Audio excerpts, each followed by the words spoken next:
मार्च है और दिन शुक्रवार का है। 1990 बैच के आईपीएस अधिकारी जिस पर बिहार के मुख्यमंत्री नीतीश कुमार ने भरोसा किया, पूरा नाम राजविंदर सिंह भट्टी, 19 दिसंबर को रात के 7:45 बजे डीजीपी सिंघल साहब से पदभार ग्रहण लिया था। इस 19 मार्च को 3 महीने डीजीपी साहब के पूरे हो जाएंगे। किन किन कारणों से बिहार के डीजीपी आईएएस और आईपीएस महकमे में चर्चा में हैं। रिटायर आईएएस अधिकारी कहते हैं, आईपीएस अधिकारी कहते हैं कि भट्टी साहब भट्टी साहब के कार्यकाल के समय पदभार ग्रहण करने के बाद ये मार्च का महीना चल रहा है, पुलिस विभाग का कई ऐसी महत्वपूर्ण फाइल है जो पेंडिंग है, जो जरूरी काम है, महत्वपूर्ण पुलिस मुख्यालय से जुड़े कार्य हैं, वह नहीं हो रहे हैं। नीतीश कुमार जी, मैं बार बार कह रहा हूं, मैं सच दिखाने का जरिया हूं। किसी आईएएस और आईपीएस अधिकारी की प्रतिष्ठा का हनन करना हमारा काम नहीं है। सोशल मीडिया इन दिनों क्यों प्रभावी हो गई और सोशल मीडिया पर क्यों रोक नहीं लग रहा है, ये दूसरी खबर है। पहली खबर, डीजीपी साहब फिर चर्चा में क्यों आ गए। डीजीपी साहब ने कुछ बॉडीगार्ड रखे हैं और वह बिहार पुलिस के ही हैं, बीएमपी के कुछ के होंगे, लेकिन वह कपड़ा ऐसा पहनते हैं जो मुख्यमंत्री के सुरक्षा गार्ड में रहते हैं। डीजीपी बिहार पुलिस में जितने भी एडीजी हैं, डीजी हैं, सबसे अलग थलग अपने आप को समझते हैं। मतलब बिहार के डीजीपी का समझिए रुतबा बढ़ा है, ज्यादा बढ़ गया है। जो बॉडीगार्ड रखे हैं, बिहार पुलिस दिवस पर डीजीपी साहब गाड़ी से उतर रहे हैं और पुलिस मुख्यालय के ऊपर की ओर चढ़ रहे हैं, और डीजीपी साहब के पीछे जो उनके सिविल में बॉडीगार्ड है, आप ध्यान से देखिएगा, सेम वही कपड़ा बिहार के मुख्यमंत्री के सुरक्षा में लगे गार्ड पहनते हैं। अब इसको लेकर 2 तरह की चर्चा आ रही है। पॉजिटिव चर्चा की है, मैं डीजी आर प्रसाद आप देख लीजिए, रिटायर कर गए 2003 में और अब दुनिया में वो नहीं भी हैं। और जितने भी डीजीपी आए तब से मैं लगातार डीजीपी से बातचीत भी कर रहा हूं और डीजीपी के संबंधित खबर पॉजिटिव नेगेटिव बनाता हूं। तो डीजीपी, कोई भी बिहार में ऐसा डीजीपी नहीं है जिसका सुरक्षा गार्ड ऐसा कपड़ा, ऐसी पोशाक पहनता हो जैसे कि बिहार के मुख्यमंत्री के सुरक्षा गार्ड पहनते हैं। अब डीजीपी साहब सबसे अलग थलग क्यों हैं, उनका रुतबा सबसे अलग क्यों है, चर्चाएं हैं। बिहार सरदार पटेल भवन में कई तरह की चर्चाएं हैं। पहली चर्चा पर विश्वास कीजिए आप, जो सत्य है, भले इसे लोग नहीं मानेंगे लेकिन ये सत्य है। सरदार पटेल भवन 400 करोड़ के रुपए की लागत से बना है और भूकंप निरोधक है। लेकिन किस तरह का भूकंप निरोधक है, भूकंप कितना खतरनाक होगा, किस तरह का होगा, ये मायने रखता है। सरदार पटेल भवन में तैनात 2 दर्जन, 3 दर्जन, 4 दर्जन से भी अधिक आईएएस ही बैठते हैं, आईपीएस अधिकारी बैठते हैं। तो आईपीएस अधिकारी सहमे हुए हैं, इसमें यह भी आप कह सकते हैं कि डरे हुए हैं, काम नहीं हो रहा है तो तनाव में भी है कि भाई डीजीपी के पास फाइल रुका हुआ है। कौन बिहार के मुख्यमंत्री को कहेगा, कौन चीफ सेक्रेटरी को कहेगा कि ये डीजीपी साहब के टेबल पर ये फाइल पड़ी है और ये हाई कोर्ट के संबंधित है, या ये मार्च महीने का काम चल रहा है और कुछ मतलब पैसा पास होता है या कुछ और कुछ महत्वपूर्ण कार्य होता है जिसके कारण डीजीपी साहब के टेबल पर ये फाइल, प्रोविजनल विभाग में काम होता है कई तरह का, उसमें भी ये कार्य के लिए फाइल पेंडिंग है, तैयार नहीं है। अब कौन डीजीपी साहब को कहेगा सर जल्दी से इस फाइल में दस्तखत कर दीजिए, ये महत्वपूर्ण फाइल है। कोई एडीजी ये नहीं कह पा रहा है भट्टी साहब को, मुख्यमंत्री जी मैं सच दिखाने का जरिया हूं और मैं सोशल मीडिया पर आऊंगा, लेकिन 1-2 लाइन फिर मैं डीजीपी साहब पर कह देता हूं, समाचार बना देता हूं कि भट्टी साहब की कार्यशैली सरदार पटेल भवन में तैनात अधिकारी का कोई घर का काम नहीं है, सरकार का काम है, सरकार से जुड़ा काम है। कोई भी अधिकारी वहां तैनात है तो सरकार का ही काम करा रहे हैं, तो इतनी लंबी फाइल पेंडिंग क्यों है? और डीजीपी साहब जो सुरक्षा गार्ड रख लिए हैं उसको लेकर कई तरह की चर्चा हो रही है। चलिए, बिहार में डीजीपी के पद का रुतबा बढ़ा है, इसे अच्छा भी आप मान सकते हैं। अब मैं चलाता हूं सोशल मीडिया पर। एडीजी हेडक्वार्टर है जितेंद्र सिंह गंगवार साहब, भागलपुर 3 साल एसएसपी रहे, एसपी के पद पर रहे। गंगवार साहब ने एक प्रेस वार्ता की है, तमिलनाडु के मामले में सोशल मीडिया का जिक्र किया है। जिन जिन चैनलों का जिक्र किया मैं नहीं करूंगा, जो गंगवार साहब कह रहे हैं उनकी भाषा को सुनिएगा। लेकिन गंगवार साहब ने एक महत्वपूर्ण बात कही एक चैनल के बारे में, इसको लेकर मुझे कई व्यक्तिगत जानकारी है, मैं कुछ ऐसी जानकारी है जो मैं बताऊंगा तो भारी बवाल हो जाएगा। बिहार में सोशल मीडिया के कितने पत्रकार हैं? बिहार की बात छोड़ दीजिए, प्रत्येक जिला में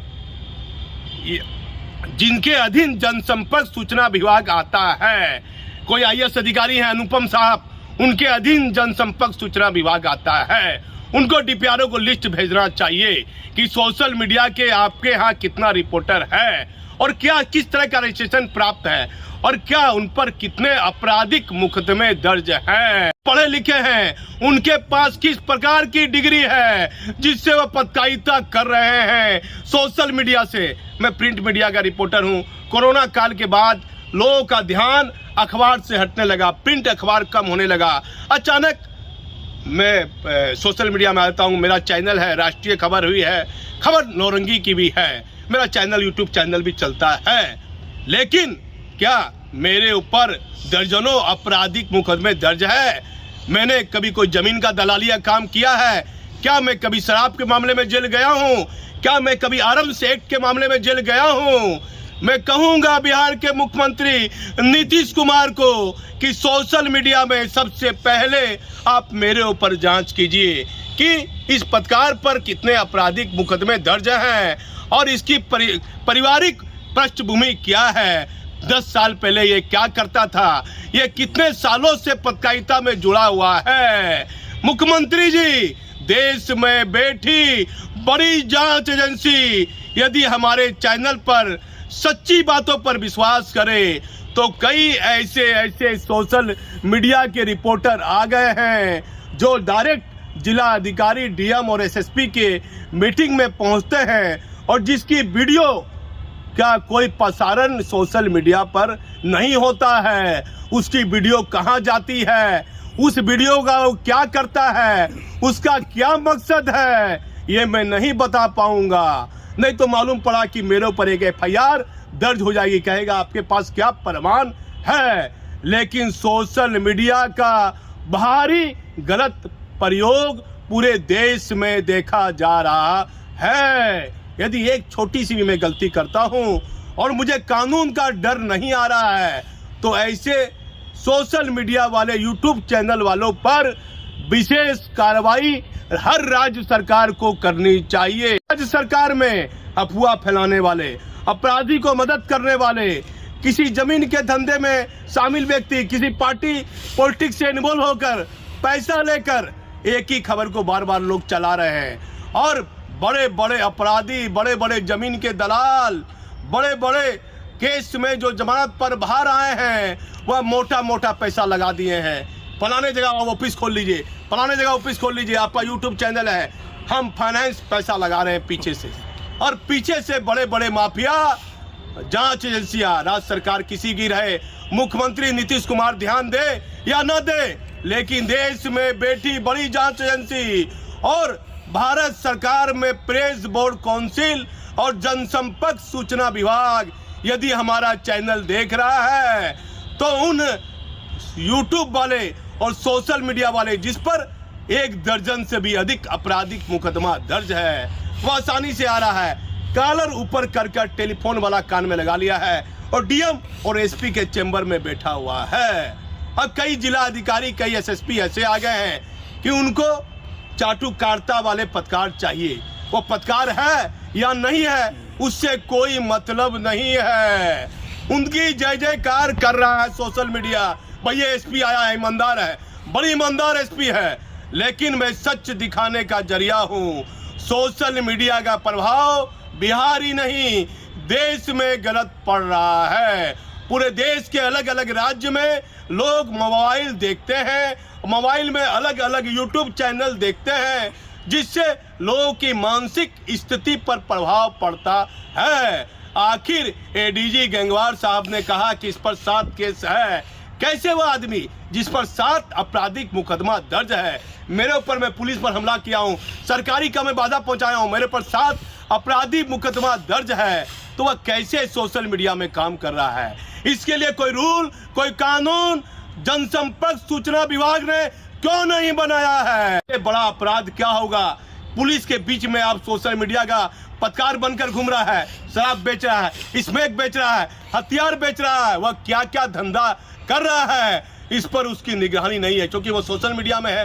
एक माइक हाथ में थाम लिया है और बैग टांग लिया है और अपने आप को बड़ा पत्रकार कह रहा है।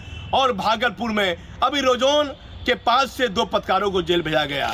कुछ कहते हैं कि 2 पत्रकारों को वहां से जेल भेजा गया, सोबोर के पास से जेल भेजा गया, जिससे मालूम पड़ता है कि वो पत्रकार है। अपने उसके पिताजी को, गार्जियन को भी नहीं मालूम है कि मेरा बेटा माइक लेके निकला है, किस चैनल में है या वो नहीं है, ये जानकारी नहीं है।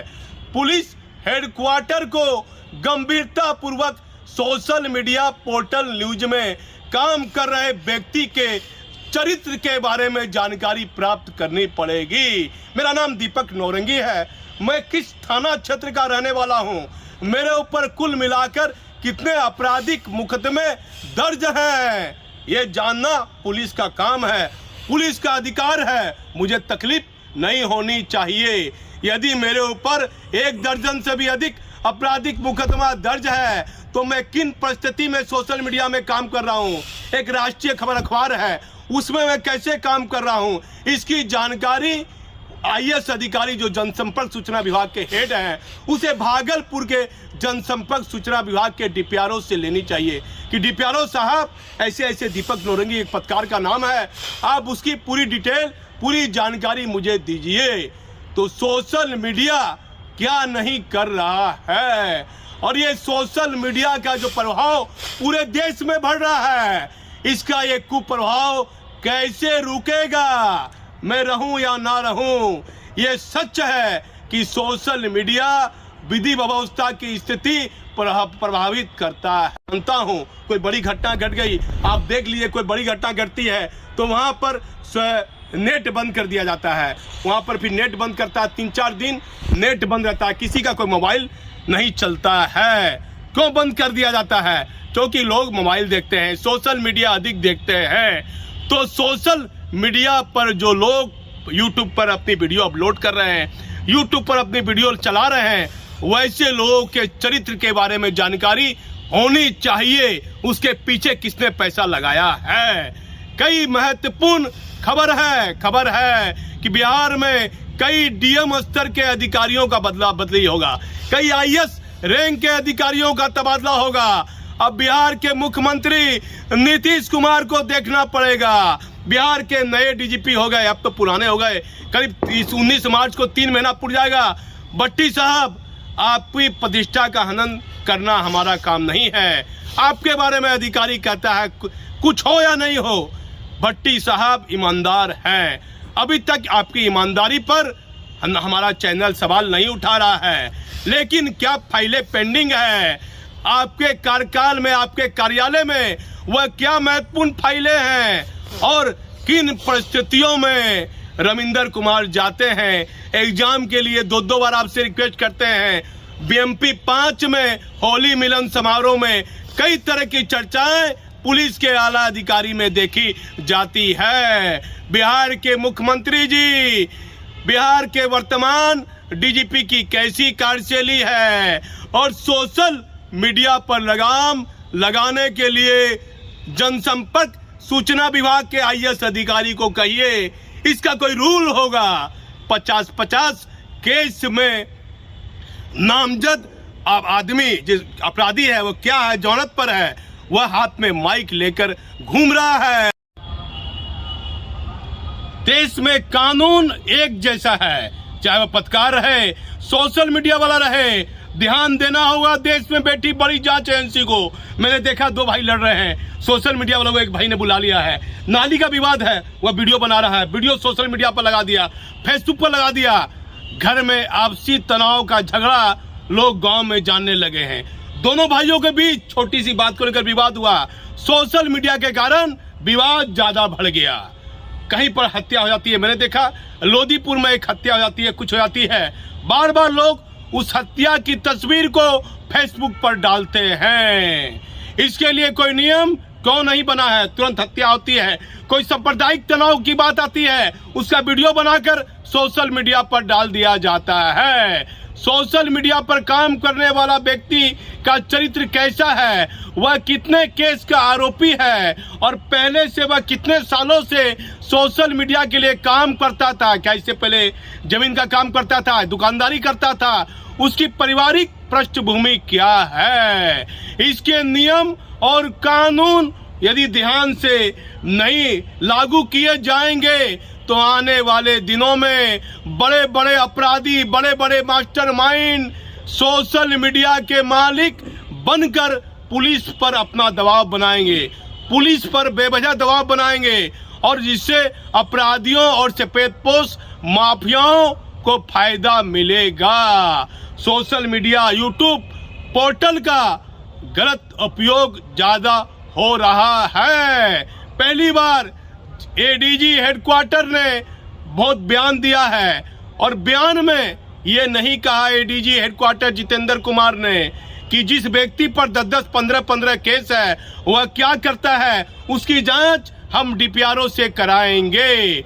हर बिहार में जितने भी जिले हैं उस जिले में कितने सोशल मीडिया के रिपोर्टर हैं, प्रिंट मीडिया के रिपोर्टर हैं, जैसे मान लीजिए हिंदुस्तान अखबार है, दैनिक जागरण है, प्रभात खबर है, उसमें कितने रिपोर्टर कार्य करते हैं। क्या किसी रिपोर्टर पर किसी प्रकार का आपराधिक मुकदमा दर्ज है तो किस प्रकार का दर्ज है? क्या वह खबर चलाया इसलिए दर्ज है या खबर से उस केस को कोई मतलब नहीं है? यह ध्यान देना होगा कि उक्त पत्रकार पर केस भी है तो किस वजह से हुआ है, किन कारणों से उस पर प्राथमिकी दर्ज हुई है और कितने सालों से वह पत्रकारिता में है। पूरे देश में सोशल मीडिया का प्रयोग तरह तरह से एक एक जिले में 1,000 से भी अधिक यूट्यूबर देखे जा रहे हैं, जिस पर पाबंदी कोई भी राज्य सरकार नहीं लगा पा रही है। अब 50 केस है, 10 केस है, 15 केस है, ऐसे लोगों को चिन्हित करने की आवश्यकता है जिस पर 15 केस है, 20 केस है। पुलिस से बचने के लिए माइक थाम लिया है, मुझे पुलिस से बचना है, मैं 10 केस से जमानत पर बाहर आया हूँ, हो पलना पत्रकार रही तो सड़क पर चलता था। मुख्यमंत्री जी, बड़ी बड़ी जांच एजेंसी से मैं सवाल करता हूँ, कई बड़े बड़े अपराधी चरित्र के लोग जो इस रोजगार से यूट्यूब और सोशल मीडिया से किसी माध्यम से जुड़े हैं, कहते हैं वर्षों से पत्रकारिता में है, पैदल चलता है, पैदल चलने वाला पत्रकार स्वाभिमानी है, ईमानदार है, लेकिन आज के सोशल मीडिया के पत्रकार 50 लाख की गाड़ी में घूम रहे हैं, उसके घर में डोरमैन है, वह 2 किलो खाना खाता है, शाकाहारी मांसाहारी, उस पर मैं कुछ कमेंट नहीं करूंगा, लेकिन जो सच्चा पत्रकार है उसके 2 वक्त की रोटी कैसे चल रही है, कैसे उसके बाल बच्चे पढ़ रहे हैं, ये दर्द कोई समझने वाला नहीं है। फर्जी लोगों की भीड़ हो गई है और इस भीड़ पर किसी प्रकार का नियंत्रण नहीं देखा जा रहा है। तो सोशल मीडिया पर देश में जितने भी बड़ी जांच एजेंसी है और राज्य सरकार है, यदि हमारा चैनल देख रही है तो इसके लिए जनसंपर्क सूचना विभाग को आदेश जारी कीजिए कि इसका पूरा डाटा भेजिए, कब से पत्रकारिता में है और इस पर किन किन थानों में आपराधिक मुकदमे दर्ज है या नहीं। वहाँ के एसपी से मांगिए 15 साल पुराना मामला दर्ज है या नहीं है, कोई सांप्रदायिक मामले में है या नहीं है। और फिर मैं चला आता हूँ बिहार के डीजीपी साहब पर। डीजीपी साहब, आप 1990 बैच के IPS अधिकारी हैं, बेहतर कार्य कुशलता से पुलिस मुख्यालय को चलाइए, पुलिस मुख्यालय में बिहार में जितने भी सिपाही से लेकर एडीजी हैं वह सब आपके अधीन हैं, और सबसे अलग थलग चलकर आप बिहार में विधि व्यवस्था की स्थिति बेहतर तरीके से नियंत्रण करने में सफल नहीं हो पाइएगा। एसएसपी और एसपी से सीधे संवाद कीजिए, जिससे कि जिले की भौगोलिक स्थिति की जानकारी मिलेगी। डीजीपी बने हैं, बिहार में रेंज के डीआईजी और आईजी से बैठक कर रहे हैं, लेकिन सीनियर एसपी और एसपी के साथ आप बैठक नहीं कर रहे हैं। जितनी भौगोलिक जानकारी रेंज में जिले में तैनात एसपी और एसएसपी को रहेगी, हो सकता है कि डीआईजी साहब को नहीं रहे, आईजी साहब को नहीं रहे, तो डीजीपी साहब अपनी कार्य कुशलता में कुछ बदलाव आप लाइए, और देश में बैठी बड़ी जांच एजेंसी और अलग अलग राज्य सरकार सोशल मीडिया में काम कर रहे व्यक्ति के बारे में सही जानकारी प्राप्त कीजिए। क्या ये देश में किसी प्रकार की राज्य में झूठी अफवाह फैलाना तो नहीं चाह रहा है? इसका मकसद सोशल मीडिया के बहाने कुछ और तो नहीं है। कई बिंदुओं पर ध्यान देने की आवश्यकता है। मैं भागलपुर से दीपक नौरंगी।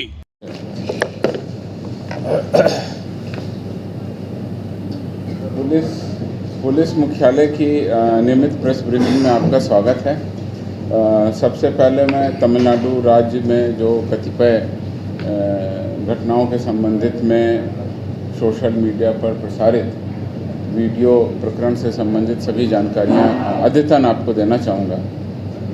जैसा कि आप लोगों को पता है कि आर्थिक अपराध बिहार पटना के द्वारा विभिन्न वीडियो और जो सोशल मीडिया पर प्रसारित हो रहे थे, जो असत्य, भ्रामक और उन्माद फैलाने वाले थे और जो कतिपय हिंसात्मक घटनाओं को गलत तरीके से पेश कर रहे थे, उसमें ऑलरेडी हम लोगों ने एक कांड संख्या 3/23 विभिन्न धाराओं में दर्ज कर दिया गया है। 10 सदस्यीय जांच दल इसकी जांच कर रहा है, सभी पहलुओं पर जांच की जा रही है। कुल अभी तक 30 वीडियो एवं पोस्ट चिन्हित किए गए हैं, जिसके बारे में गहन अनुसंधान किया जा रहा है। इस कांड में सत्यापन के क्रम में 26 अन्य ट्विटर, फेसबुक, यूट्यूब अकाउंट्स को भी चिन्हित किया गया है, जिसके बारे में अनुसंधान किया जा रहा है। 42 सोशल मीडिया अकाउंट्स के लिए नियमों के अनुसार प्रिजर्वेशन नोटिस जारी कर दिया गया है, ताकि उनका साक्ष्य अनुसंधान के क्रम में उपलब्ध रहे। इस कांड में 4 व्यक्तियों को नामजद किया गया था, जिसमें अमन कुमार नाम के अभियुक्त की गिरफ्तारी हो चुकी है। ये सभी जानकारी आपको पूर्व में दी जा चुकी थी। अद्यतन जानकारी ये है कि एक और वीडियो है जो गलत पाया गया है। 8 मार्च को इस कांड के अभियुक्त मनीष कश्यप, जो BNR न्यूज़ हनी नामक यूट्यूब चैनल का एक वीडियो ट्वीट किया गया, जिसमें पट्टी बांधे 2 लोगों को दिखाया जा रहा है। उस ट्वीट में जो टैग वीडियो था वो देखने से ही संदिग्ध लग रहा था। उसकी जांच की गई और जांच के अनुसंधान के क्रम में वीडियो अपलोड करने वाले व्यक्ति राकेश रंजन कुमार को गोपालगंज से पूछताछ हेतु पुलिस के द्वारा लाया गया। उसने अपने पूछताछ में सारी बात स्वीकार कर ली और उसने ये बताया कि 6 मार्च को उसने यह फर्जी वीडियो 2 अन्य लोगों के सहयोग से बनाया था, और ये भी बताया कि इस वीडियो को जक्कनपुर के एक बंगाली कॉलोनी स्थित एक किराए के मकान में शूट किया था और उसके बाद इसको अपलोड किया ताकि पुलिस के अनुसंधान को गलत दिशा दी जा सके। तो इस सारी की सारी बात का उद्भेदन हो गया। राकेश रंजन के मकान मालिक के द्वारा भी इस संबंध में पुष्टि कर दी गई है। अतः ये एक बहुत गंभीर अपराध है। इस संबंध में एक सेपरेट FIR हम लोग दर्ज कर रहे हैं, मतलब EOU दर्ज कर रहा है, जो मनीष कश्यप, उसके 2 साथी और राकेश रंजन के विरुद्ध होगा कि किस तरीके से उन्होंने 6 मार्च को एक फर्जी वीडियो बना के उसको अपलोड किया 8 तारीख को और इसको टैग किया। मैं आप लोगों से अनुरोध करना चाहता हूं कि इस तरह के फर्जी वीडियो बनाकर प्रचारित करने से देश और समाज में और विभिन्न वर्गों के बीच में विद्वेष की भावना पनप सकती है, हिंसा भड़क सकती है। अतः ऐसे किसी भी कृत्य से बचें। किसी भी यूट्यूब चैनल की प्रामाणिकता उसके व्यूअरशिप से नहीं बल्कि उसकी सही खबरों से होती है। अतः सही खबरें दिखा करके सही परिप्रेक्ष्य में खबरें दिखाई जाएं, न कि गलत और तथ्यों को तोड़ मोड़ कर फर्जी तरीके से वीडियो बनाए, इसका हश्र आप अभी जो ये कांड और जो घटना मैंने उद्भेदित की उससे प्रमाणित होता है। सर, एफआईआर के बावजूद भी कई वीडियो मनीष कश्यप ने जारी किए हैं। अभियुक्त मनीष कश्यप और युवराज सिंह अभी तक ईओयू के समक्ष जो पूर्व की एफआईआर थी 3/23 उसमें ये अभियुक्त हैं, उनके सामने उपस्थित नहीं हुए, उनको नोटिस दिया गया था। अब उनके विरुद्ध गिरफ्तारी का वारंट प्राप्त करने की कार्रवाई शुरू कर दी गई। कांड के अभियुक्त मनीष कश्यप के बारे में जो जानकारी मिली है, ये इनके विरुद्ध में पहले भी इस तरह के कांड दर्ज हैं। पूर्व से 7 कांड इनके विरुद्ध अंकित पाए गए हैं, जिसमें पुलिस पर हमले किए जाने के भी हैं। पुलवामा घटना के बाद पटना के लहसा मार्केट में कश्मीरी दुकानदारों के पीटने के आरोप में भी ये जेल जा चुके हैं और पूर्व में भी कई इस प्रकार की गलत पोस्ट करने और भड़काऊ पोस्ट करने में लिप्त रहे हैं। कांड दर्ज होने के बाद वो फरार हैं। इस संबंध में ईओयू लीगल कार्रवाई उनके विरुद्ध कर रही है। एक अन्य अभियुक्त युवराज सिंह जो थे, वो 3 महीनों से नारायणपुर भोजपुर के गोलीबारी कांड में फरार हैं। उनकी गिरफ्तारी के लिए भी टीम बनाई गई है। और यह जानकारी आपको दे दें कि युवराज सिंह के विरुद्ध तमिलनाडु के कोयम्बटूर में भी एक फर्जी वीडियो बनाने का कांड दर्ज किया गया।